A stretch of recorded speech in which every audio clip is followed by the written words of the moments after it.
vois, quand vous êtes dans les fiançailles, là, tu vas à une dot, une autre dot, et tu vois que à cette dot-là, on fait des listes, on essaie de racketter les gens. Fuis cette famille. Hello la famille. Aujourd'hui, on va parler de l'argent dans la dot. Jingle.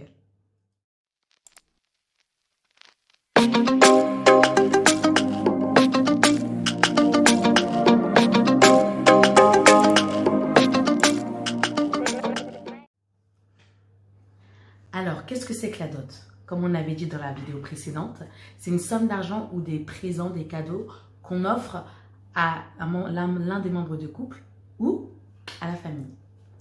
Et pour nous, en fait, on a identifié plusieurs sens, mais il y en a 3 qu'on voulait garder aujourd'hui et dont on voulait parler avec vous, qui nous tiennent particulièrement à cœur. Le premier, c'est pourquoi est-ce qu'on donne cet argent? C'est parce que quand on prend une fille dans la tradition, elle rejoint notre famille. Je prends mon exemple, moi en tant qu'homme. Et donc, comme elle rejoint notre famille, c'est la force de travail qui rejoint la famille, par exemple, pour aller au champ ou bien pour travailler dans le business familial. Et la famille qui avait cette fille-là, elle perd quelqu'un. Et donc, on va lui donner une somme d'argent qui va permettre d'indemniser cette famille-là, la famille de la femme qui a perdu cette force de travail. Ça, c'est l'une des premières raisons de la somme d'argent.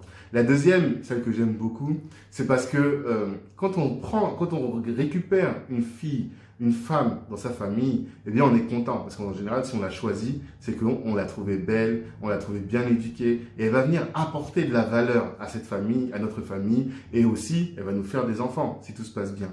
Et donc, pour toutes ces raisons-là, on est heureux de cette personne et l'idée de donner une somme d'argent, cette somme d'argent-là, c'est pas payer la fille, non, c'est donner une somme d'argent qui va permettre de honorer les beaux-parents, honorer la famille parce que cette famille-là a éduqué et c'est grâce à cette éducation, c'est grâce aux valeurs qui lui ont été transmises qu'aujourd'hui elle est une femme épousable. Et donc c'est pour ça qu'on va donner de l'argent et qu'on va donner des cadeaux, c'est juste pour honorer.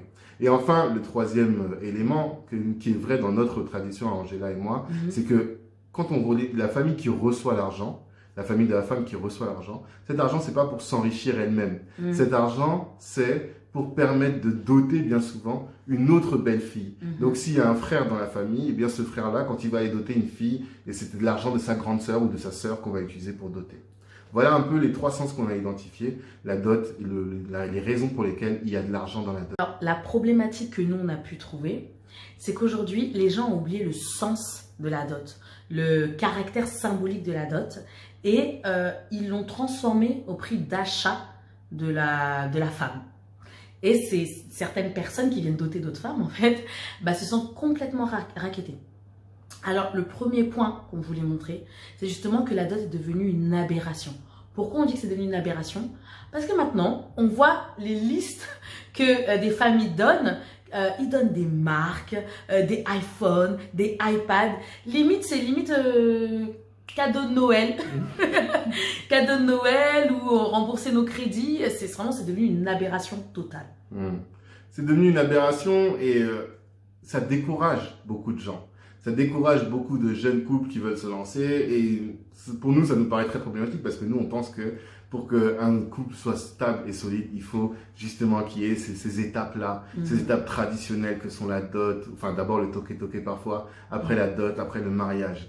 Et je pense, ou en tout cas notre idée, c'est qu'il faudrait revenir à quelque chose de symbolique. Et ce caractère symbolique-là, il va par les cadeaux et des cadeaux qui ont du sens pour la famille qu'on a en face. Je donne un exemple très simple. Imaginons qu'on soit dans un peuple de pêcheurs. Comme c'est ma tradition, nous on est des pêcheurs. Eh bien, la personne qui va prendre une fille là-bas, avant, il allait amener un filet de pêche. Ce filet de pêche, on sait qu'il allait être utile à la belle famille. Eh bien, s'ils ont ce filet de pêche, aujourd'hui, on ne pourra pas ramener un filet de pêche, ça sert à rien. Ce qu'on va faire, on va dire, bon, voilà, un filet de pêche, ça coûte X euros, et on va donner une enveloppe pour dire, tiens papa, tiens maman, voilà, on aurait dû vous donner un filet de pêche, voilà cet argent-là. Ça, le père qui reçoit ça, s'il est traditionnaliste, il va se sentir honoré. Et là, on respecte un peu le folklore.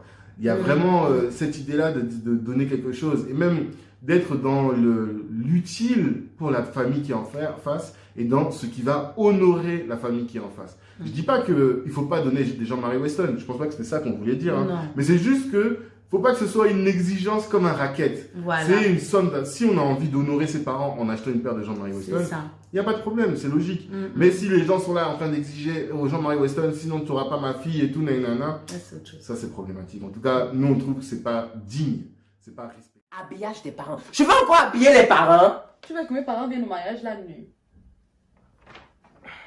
Papa, 3 costumes super sains. Parce que papa va se changer 3 fois la cérémonie. Oui, c'est lui la star. 2 chemises, 2 cravates, une paire de chaussures, une paire de chaussettes. Donc il n'a pas ça dans son armoire actuellement. Hein. Faut continuer. Maman, une robe de soirée. Avec plaisir, vu que c'est maman. Oh, je l'aime trop. Un tailleur complet.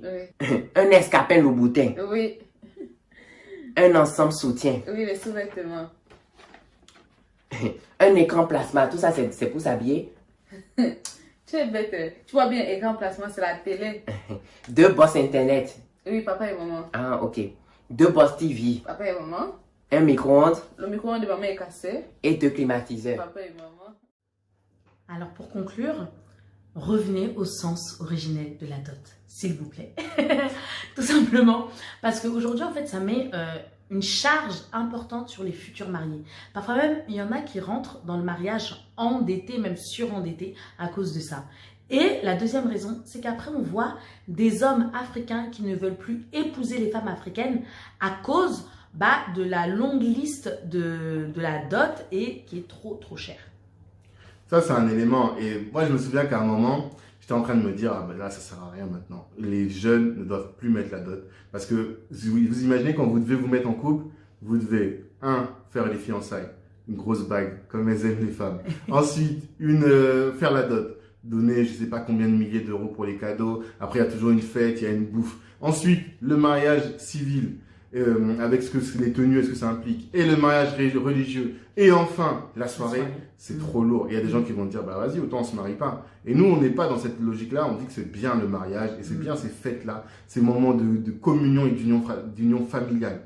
Et donc, il faut qu'il y ait la dot, et je me disais, il faut arrêter tout ça, donc on retire la dot. Après, je me suis dit, non, j'ai discuté avec Michel de Afrontolo, que vous connaissez probablement, et là, il a donné une bonne idée. Il dit, mais non, en réalité, il faut, si on aime la tradition et si on veut faire la dot, parce que si on veut pas faire ça, autant on laisse la dot, ça sert à rien. Mais si on est un peu traditionnaliste et qu'on aime et qu'on a envie de faire la dot, on pourrait même, nous Africains, mettre toute notre énergie sur la dot. C'est-à-dire faire une grosse soirée, un gros événement, et après le mariage civil, civil on fait à la mairie simplement, religieux on va à l'église, on fait un petit brunch, ou bien on fait un vin d'honneur, et pas de soirée après. Mais la soirée on la fait pendant la dot, on donne toute l'énergie qu'on a dans la dot. Et ça, j'ai trouvé c'est une belle idée pour nous autres qui sommes africains et qui voulons honorer les traditions africaines. Ça, c'est la première chose que je voulais dire.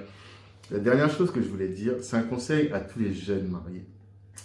Quelle est l'idée? C'est que quand tu dragues une fille, c'est pas les jeunes mariés d'ailleurs, c'est les jeunes qui cherchent des femmes. Oui. Quand tu dragues une fille et que tu arrives dans cette famille et que tu vois comment vous êtes dans les fiançailles là, tu vas à une dot, une autre dot, et tu vois que à cette dot là, on fait des listes, on essaie de racketter les gens. Fuis cette famille. Parce que ça donne beaucoup d'éléments sur la mentalité de cette famille. Fuis, mon frère, fuis. Sur ce, j'espère que vous avez aimé nos conseils et vidéos. N'hésitez pas à commenter, nous dire comment vous voyez la chose. Et en attendant, prenez soin de vous, de votre couple, de votre famille. On vous dit à une prochaine vidéo. Ciao, ciao.